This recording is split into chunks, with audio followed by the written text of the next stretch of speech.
Malumunuz her yıl olduğu gibi bu yılda yine bir Nisan ayı geldi ve bu Nisan ayı demek kutlu ayı demek, kutlu doğum ayı demek. Biz de bu bağlamda mahalle esnafı olarak görmüş olduğunuz afişleri, pankartları açtık. Peygamber Efendimiz'i anma, hatırlatma adına. Biz de burada bir esnaf olarak bu afişleri, pankartları astık. Bu işte bizzat ön ayak olmaya çalıştık. Biz ve diğer esnaf arkadaşlarımız mahalle sakinleri olarak. Ve tabi buradan biz bütün halkımıza şöyle bir duyuru da yapmak isteriz.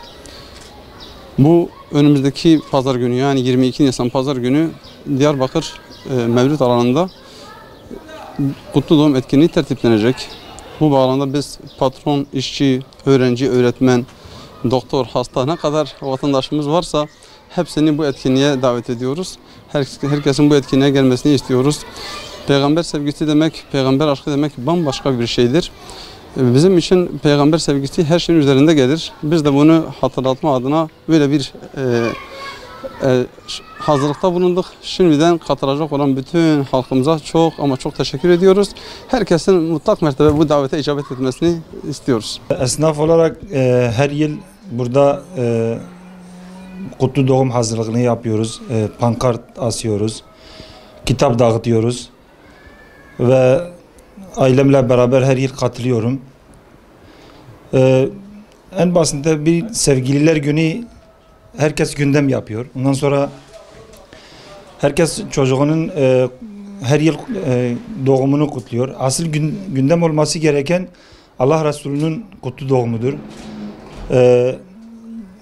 En sevgili odur, yani ondan başka sevgili yoktur.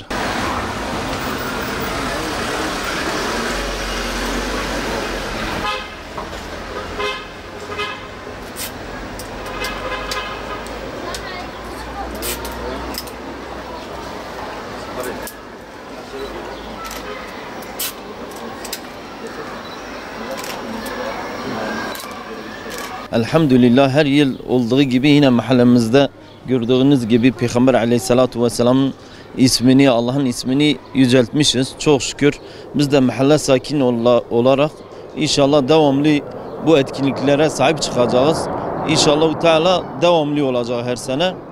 Yani biz Peygamber Aleyhissalatu vesselam'ı tabi bir her yıl tek değil, devamlı sahabi gibi nasıl sahabeler Peygamber Aleyhissalatu vesselam'ı kendi Peygamber Aleyhisselam'ı gölgesi gibi onu takip ediyordularsa biz de o şekilde inşallah her şeyimizle beraber onu takip edeceğiz. Çünkü o alemlere rahmettir, yani bizim rehberimiz, ümmetin önderidir. Yani onu her halükarda yaşamak lazım. Onun sünnetini çocuklarımıza, ailemize, tüm her şeyimize kurmalıyız yani.